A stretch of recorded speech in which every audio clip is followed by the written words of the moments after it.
This is the eLearn podcast. If you're passionate about the future of education, you're in the right place. The expert guests on this show provide insights into the latest strategies, practices, and technologies for creating the most effective learning outcomes. My name's Laddick. I'm your host, and this show is sponsored by Open LMS. The eLearn podcast is sponsored by eLearn Magazine, your go-to resource for all things online learning.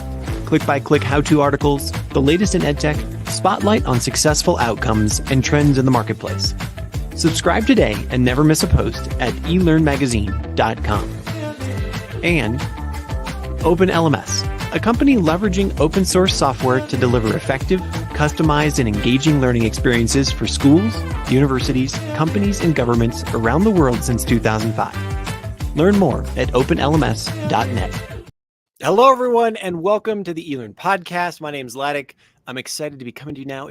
We're in the middle of June 2024 already, and I can't believe it, but I'm super excited because I'm about to go on vacation with my family. But before I do that, I have a fantastic guest for everyone today. So even if you're watching us live today, please join us. You can join in the comments on LinkedIn, on YouTube, on X, or if you're watching the recording, hit us up in the comments there, because guess what? We see them and we will respond. But my guest for today, Mr. Brad Koch, how are you today? I'm doing great, Laddick, and I'm sorry I'm your last guest between you and vacation. There's nothing to be sorry about. That means you're going to get all the good energy. You know what I mean? It's like, because I've already dropped the ball. I've already dropped the ball on all the other stuff that needs to get done, and now this is like, yeah, let's get this done. You are the founder of Koch EdTech Consulting. You are somebody who's been, I don't want to tell your story. I should let you do this. First, where are you sitting? Where are you in the world? I am in my home office with a view out the window of a variety of wildlife critters and a creek that runs through the woods behind my house. So nice. It's a nice place to be. Fantastic. Tell us, so set the stage for us. Tell us about who Brad is. I mean, I know who you are. We've been colleagues. We've known each other for many, many years, but for everybody who's listening right now, who's never met you before or hasn't checked out your LinkedIn or anything like that, you've been around the ed tech business for a very long time. Tell us about it. As the gray hair would attest to, I've been working in support of education for 20 some odd plus years. Starting, in the content creation for certification and professional development, creating assessment engines in that space, and then jumping to the LMS space in the early 2000s with a company named Angel Learning.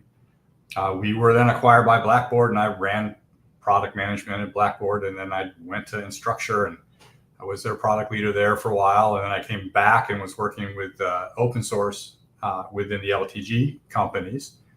And have in the last month, I'm coming up on my 1 month anniversary of being out on my own and trying to drive consulting and fractional product management business right now. So 1 month in, and it's going okay so far. Nice. That's that's beautiful. That's wonderful. The reason that we wanted to talk today, or I wanted to talk to you today, was you've put some assertions out there about what the future of learning looks like in general, what the future of online learning looks like, what, basically how is a learner changing? How are institutions changing? And I love these kinds of conversations because it's not necessarily predictive or prescriptive, but it's that crystal ball kind of conversation where it's like, look, there's a lot of trends that we're looking at, or you're looking at, and you say, in this case, here's two really big ones that you think are really, really important. So I'd love to dive in there around, first of all, give us the background on this. Like, where did this come from? Like, is this something you saw? Like, you've seen the data, or it's just what? Well, there's an awful lot of data behind it, and I try and do fundamental research on anything before I go assert something, because it's better to be right the first time than it is to issue corrections. But having been in the ed tech market as long as I have, right, we're in a period of change right now, but we're also in a market where the technology moves faster than education does. And I think for a while now, ed tech has been kind of a solution in search of someone wanting to pay for it, instead of solutions to things that really matter and drive the market forward. So I know you've all been to EDUCAUSE or ATDT or DevLearn, and you walk the aisles and you see different companies trying to sell the same type of thing every year, and they come and go. And the core technology piece is seen to stay. So that's kind of the basic environment. But what I see that's important right now that's changing is that the shift to a services economy as across the country as we move, and the forward pace of technology and innovation in all of our markets and industry and in the job markets have created some challenges for higher ed to actually keep up. Right. And when we look at someone who's coming out of university, they have 2/3 of their life in front of them that they need to continue learning. And that's not a space that's particularly well served right now by traditional higher ed.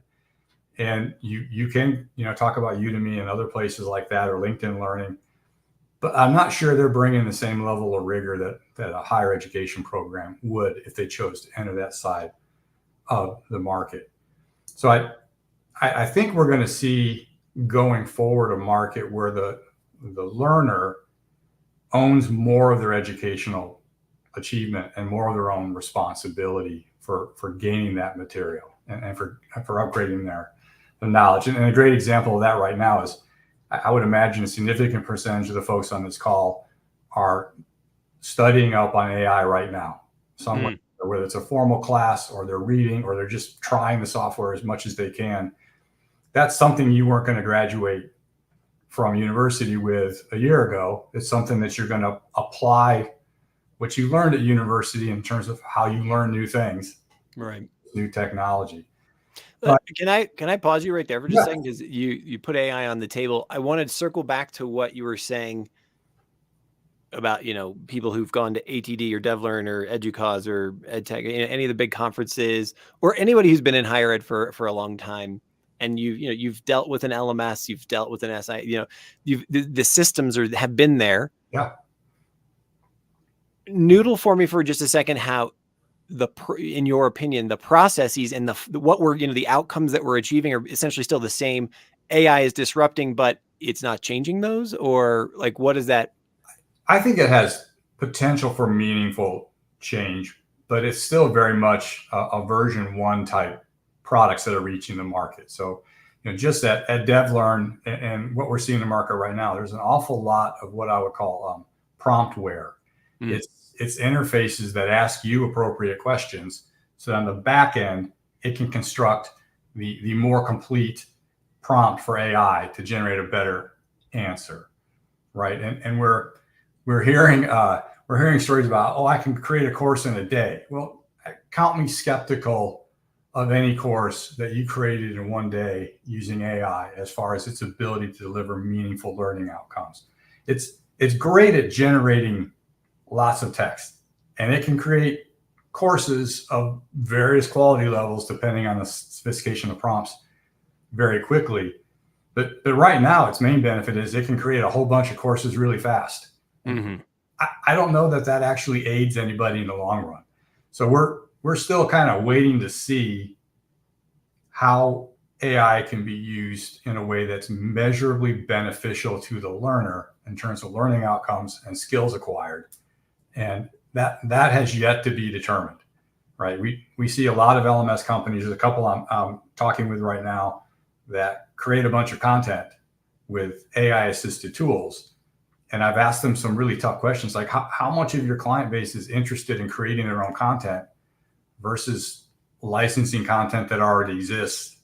And it's kind of a stunning revelation for those folks to think, we didn't even ask that question. We just thought this was cool that you can make a course fast. Right, exactly, sure. Okay, well, let's dig in a little bit about what the actual requirements are and where you're adding value to education instead of just how fast you can gen up a course. So take me then to like learners owning their own education. Where we're back to where kind of where we left off the question before I circle this back. How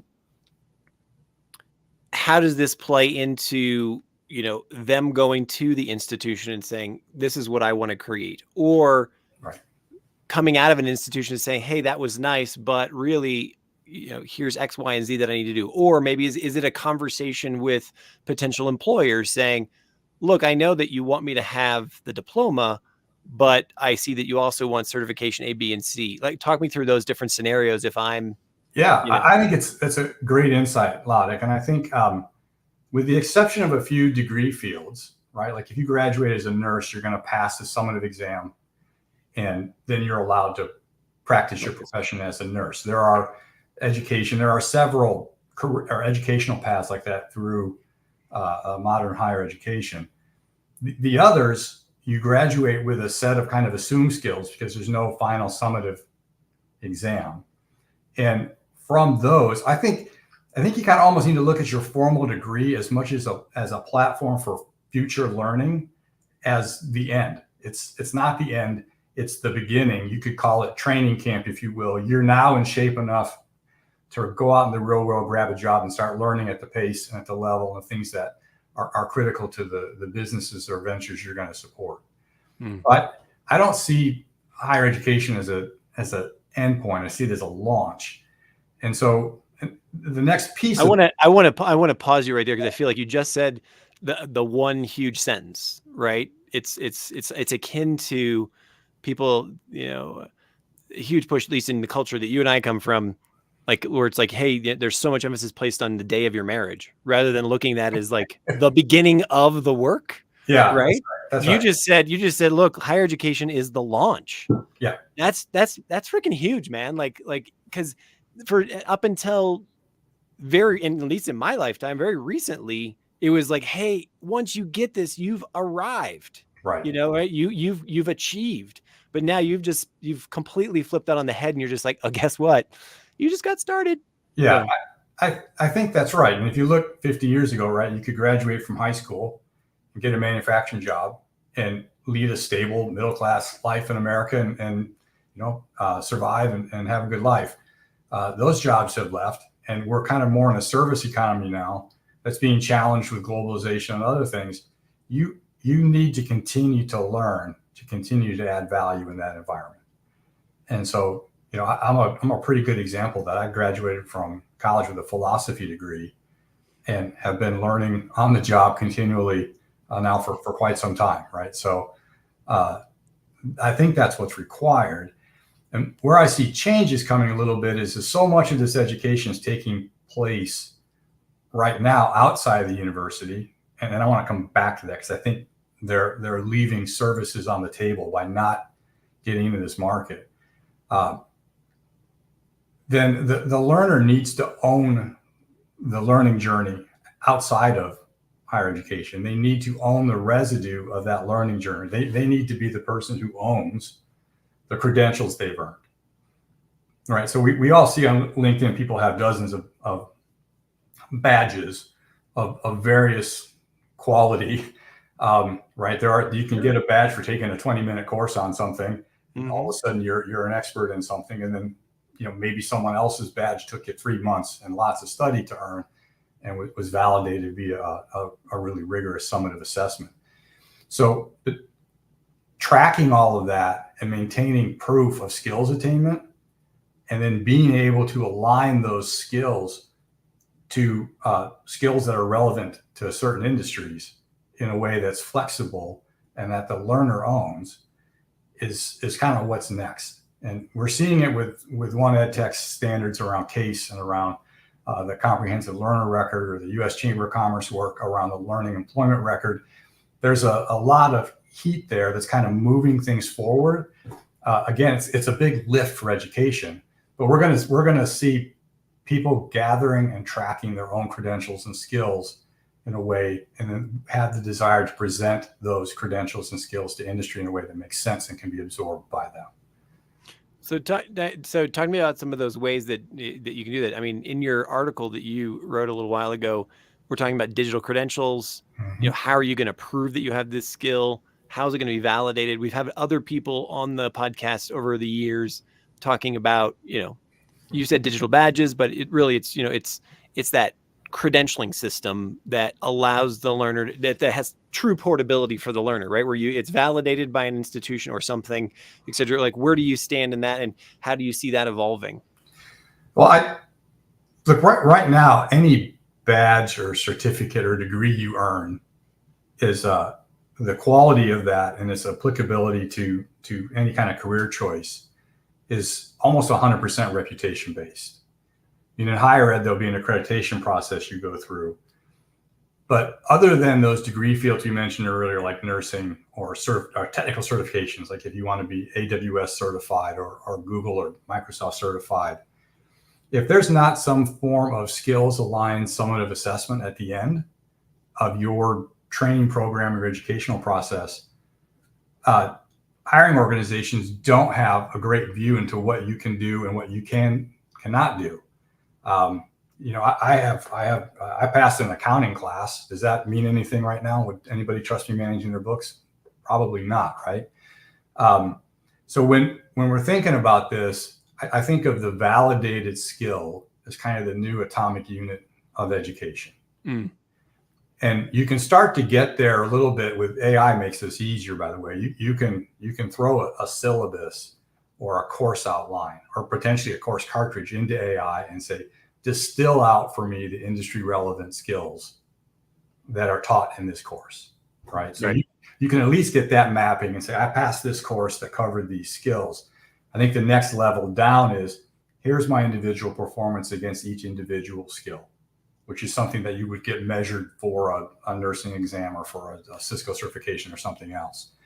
That's a heavy lift for education to get that work done, right? That's why we look at the comprehensive learner record or Chamber of Commerce learning employment record. There is heavy lifting to be done around skills taxonomies, organization and alignment around those, and then application of those skills taxonomies to course curriculum at a level that can drive that atomic unit that says, Lodick passed this course and he was awesome on these 9 things and just less than awesome on these 2. Equate that to your nursing example earlier, or a doctor or a lawyer, something that is like a professional degree where you've got the JD now. So and then you go past the bar. So now we assume you have passed that minimum criteria to go practice law. Right. Is that the same kind of taxonomy you're talking about now, where it's like, let's say for the nursing exam, or we'll just use one of the technical exams. When you go sit for a Cisco exam, there are, so many, let's call it 75 things that you have to demonstrate how to do. Mm. And so someone's marking that, whether your knowledge there is valid, like whether it's you answer the question correctly on a non-supervised exam, or whether you answered it correctly on a proctored exam, or whether you demonstrated the skill in the field and another expert in the field has marked you competent. There are different levels of validation, but right now, most of those levels are kind of just assumed if you pass the degree, right? We don't necessarily know. We're here in Indiana, right? We assume that if you've got your engineering degree from Purdue, you've had a more rigorous state of study and are probably more qualified to be an engineer than if you graduate from engineering from IU. Mm-hmm. The same flips true for business schools, right? That has nothing to do with any human at the individual level. That speaks to programmatic strength and reputation that are earned over time, but not necessarily measured and validated over time. So I think as institutions want to start delivering degrees that their students can say with confidence to a potential employer, to themselves, I can do these things, you have to have kind of evidence that you can. And you have to have shown that somewhere. So go ahead. Well, I just think I want to give like a really tangible picture or some kind of tangible thing. Because is this a badge I could put on my, again, let's just use LinkedIn profile, right? Like, could I put it on my LinkedIn profile where it's like, look, here's the badge, click on this, and you'll see that it came from Purdue, or you'll see that it came, like, is that like we're talking that kind of linking, or yeah? When you with the comprehensive learner record or with the learning employment record kind of framework, but with a comprehensive learner record, your digital certificate can contain an enormous amount of detail, down from the university, the instructor, the accrediting body, the year earned. It can drive down into individual skills and activities that were completed as well. Mm-hmm. There's flexibility in the standard to add that detail. What I like about some of that is it also helps the learner figure out where their strong and weak points are. Like if you're really concerned about being an expert in your field, you want to know, okay, I'm good at these things, but these other things I need help with. And I should be able to go find training opportunities or educational opportunities to help me refine and build my knowledge in areas I'm not so strong on. So that's where I think you see opportunity for both higher ed with their alumni to engage them and say, come back to us for continual professional development or technical training or the things that you need to advance your career. And the deeper and more detailed those learning records are, the more value they add to the overall ecosystem. The more value an employer gets from looking at your badge, the more value another educational institution gets from viewing your badge to see if there are areas they can help you fulfill. And most importantly, the more value you as a learner get from this aggregation of the skills that you're pulling together as you work to organize what you've learned, validate what you've learned, and then be able to flexibly present what you've learned to the market in various ways. And it's not just formal education too, right? Right. Employment experience, or you volunteer on weekends.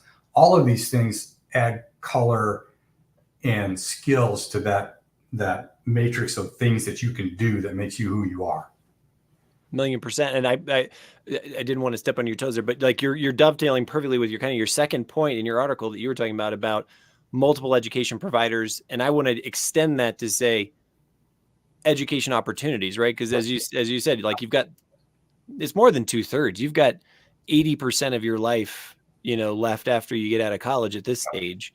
Assuming you get to college, you probably, you're in that bracket, and it's going to come from many, many different places. So dovetail that with me in terms of, okay, I pulled up, this skill set from, a weekend course that I took from institution X. And by the way, I was also doing this over here. And, I've got, so like, how does that work in terms of the learner now having a menu? That's right. It's more than a menu. It's more, it's an a la carte of things, and then presenting that to someone else. Like if you and I were on an interview right now and you're like, hey, Laddick, I want to hire you this for a job. How do I know that you know what you say you know? Take me there.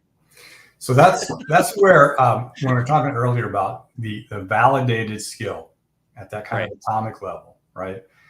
That's where I can look at and say, okay, at some point in his history, Laddick has proven he can do these 3 things that I care about, right? I'm going to ask, because maybe you forgot, but at some point in your life, you've been able to do those things. So you're likely a better fit for me than someone who can't.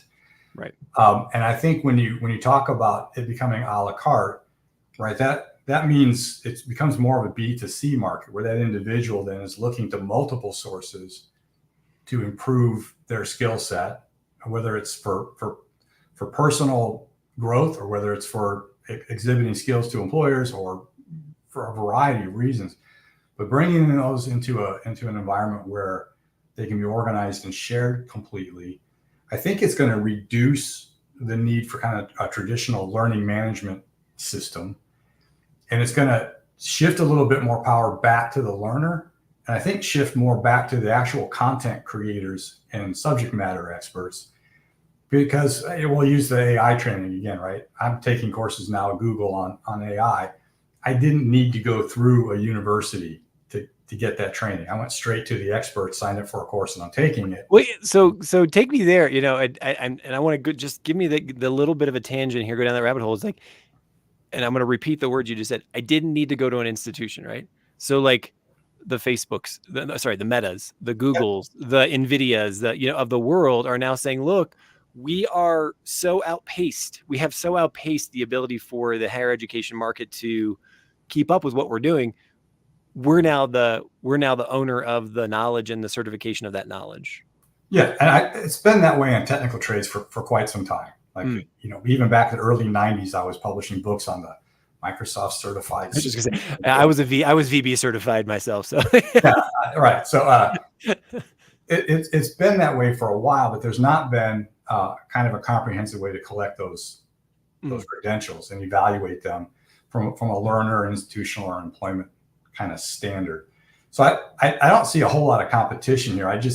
What I do see is more flexibility for the learner and more opportunities for educators and folks who really know how to educate other humans to jump in and maybe grab some of this training and think about education as a lifelong process instead of a 4-year summative event.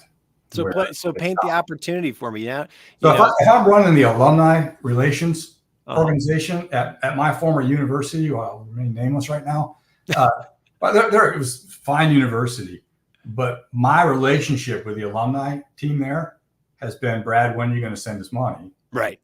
Not, Brad, we care about you as a human post-graduation.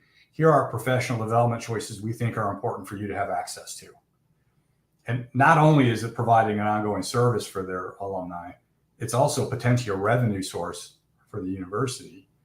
And I might have sent more money back to them if I felt they were adding value to my life. I was going to say, riddle me this. So I'm going to go out on a limb because this is completely extemporaneous right now. But do you know of any institutions right now that are redoing their math around tuition, saying, hey, look, rather than $60,000 for the 4-year degree, let's charge 40 or 35, knowing that we've got a strategy for lifelong learning that's going to bring in another 100K over the next 20 years. Yeah. I don't know. That seems like the equation you want to be building right now. I think that makes great sense. And someone should send you $1 for that idea from the higher education teams that are out there. There are some schools, I think ASU Online, there are others, community colleges in particular are doing a great job because of their more practical, pragmatic kind of ROI focus on education. They're doing a better job in that adult learning, continuing learning kind of space than I think higher ed traditionally is. But there's certainly room for this. And the other model you could say, instead of charging you $100,000 for 4 years, why not $100,000 for a lifetime? Oof, that's you went right there. It's the lifetime access model, right? Where it's look, pay. You could go premium and say, look, this used to be 50. It's actually now 80, but you can access the institution in any credit programs for life after you get your 4-year degree. Wow, that's tight. I like that. So for those of you out there, you can send your checks to Logic. It's a good idea.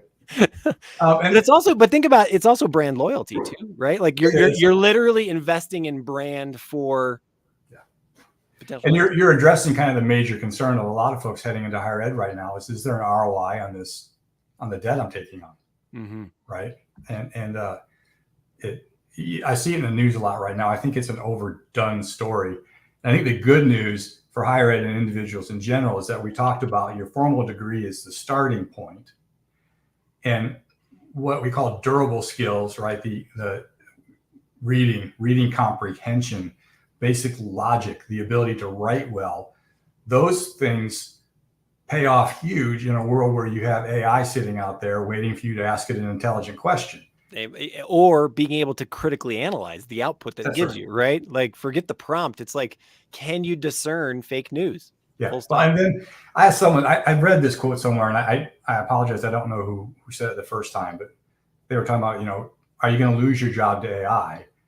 Like maybe, but the bigger risk is you're going to lose your job to some other human who really knows how to use it well. Mm-hmm.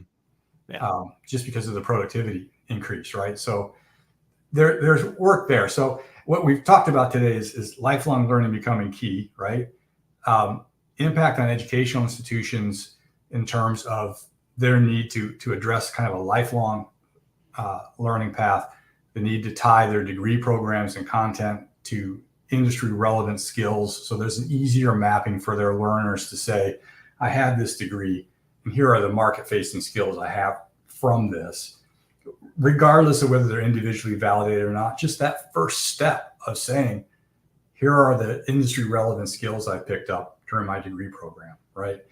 And then that kind of fits with the growing demand for professional certifications and career-focused offerings, which we're seeing kind of become integrated more often into higher ed curriculum now.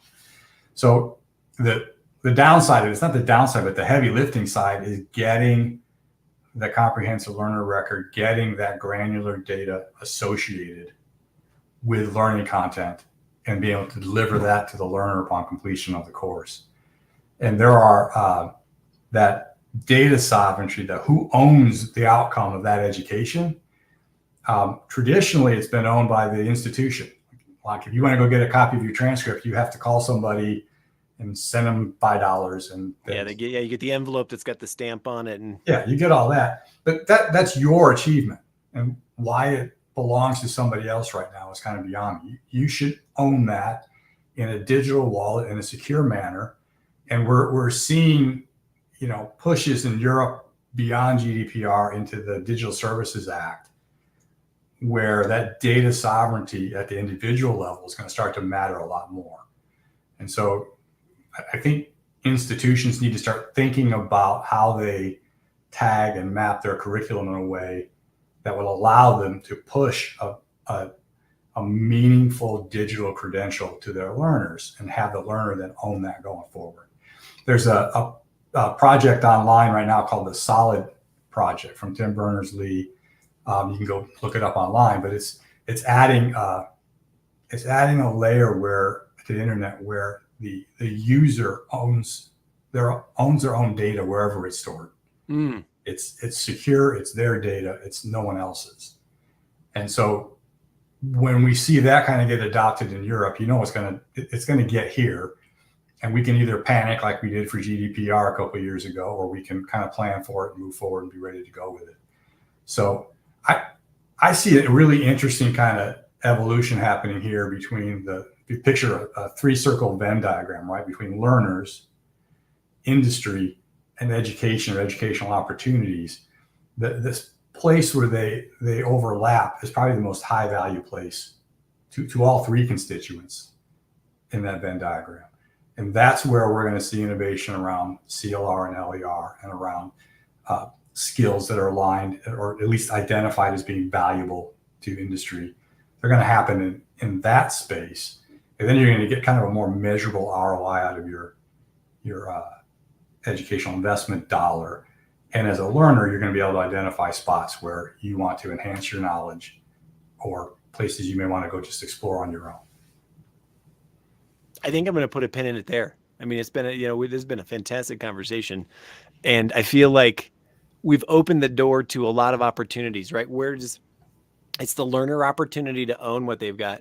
It's the innovation and, get over the panic of disruption, get over the panic of what's happening. But it's like, how is this innovation opportunity for the higher ed space? Yeah. And then I think that if you throw that third circle in there of industry, right, then it's like, how do we partner? How do we put a hand in to say, how do we partner on this? That's fantastic. So I'm gonna leave those hopefully profitable conversations to you. Everybody can go over and find you at Brad Koch at kochedtechconsulting.com. Is there any other way that you want them to reach out to you? Oh, that's my unfortunately long URL right now. Super cool. Well, Brad, thank you so much for taking the time out of your day today. I really, really appreciate it. Fascinating conversation. I love, just thinking forward, which is probably not more than 3 or 4 or 5 years out. Most of this is here today. It's just how those pieces are going to come together. And I look forward to catching up later. Education time, that's tomorrow, right? Exactly. All right. Thanks a lot. Thanks, man.